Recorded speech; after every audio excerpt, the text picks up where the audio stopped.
OK，那目前连上了，连上了。那因为换完一个主板以后，然后充电的时候发现说，充得很慢。那发现说，你的充电座那个 Kitty 猫那个里面的其实也有异常所以我后面又拿了一个充电座过来，又调了一个充电座过来所以总共更换了，这是第二块主板的。对啊，这是第二块主板的在这边一块两块跟它现在在里面这一块。好，那我们来测试一下来测试一下。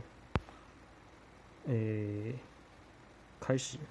现在98%。我正在重新定位，请不要站得太近。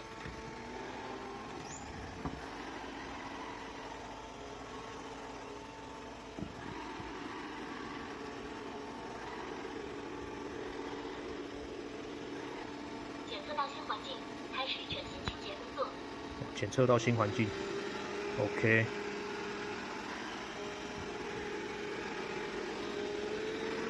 来测试各个风量都 OK。好，电池也帮你换了，反正这次就是换了电池、充电座跟主板这3样这个就是等于新账的那个板板基本上是没赚的，已经赔了。对，目前是这个样子啊。当初那个价格说好就说好了，我就是修好它修好它这样子。那我们来暂停扫地，然后返回充电看看。继续清扫，暂停，开始返回充电。它会回去这一个。よいしょ。好，到时候如果你 Kitty 猫那个是一套的话，我里面的东西就换过去这样子。里面的2块基板就换过去对调。对。我们现在充电后，然后看它充到100%的速度。原本是经过了好几个晚上，可能才充个2%到3%而已。那目前看看那个充电会不会正常一点。因为当初充电器的损坏所以开始充电，所以那个充电效率有异常。现在97%。那97%，我们来观察看看明天会不会顺利到100%。如果可以的话，那就可以晚休了。OK， 那今天是11月17号，那个花费的时间很冗长。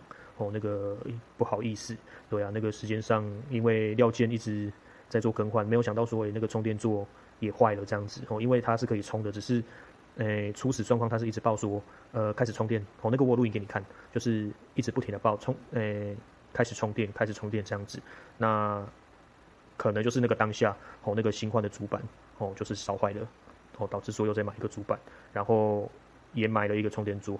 那大概就是换了这3样东西，那我们再来做一个观察。好，那大概就是以上这几周以来那个反复测试的结果。那希望明天我们看到的结果是好的。好 ，OK， 那暂时先这个样子。看到这个现象那个有比较安慰一下了有比较安慰一下了。刚刚离上次录影差不多过了2分钟2分钟，回到99%了。有没有看到时间？回到100%了。OK， 充电效率上来了。充电效率上来了。我已经在充电座了。OK， 充电效率上来了今天11月17号，礼拜四，快要12点了。那个可喜可贺，不用等到明天了，不然原本的充电效率经过一个晚上可能几%而已，很夸张那个一般使用肯定是不行的可能少到50%你就要充个1个月才充得回来。那个这个结果不能交差还是这样子比较好。对啊所以 OK 那个判定完休。那板板这阵子比较忙有其他的案件积了很多东东。对啊，还有那个戴森吹风机什么的你这个受潮的情况没有想到说这么严重这么严重。那当初讲好是多少我就给你多少这样子。那这2天我再上架给你下标这2天再给你下标。好，就先这个样子那先就针对目前的状况跟你做一个报告那幸好全部换完以后就都好了。对啊，好 OK。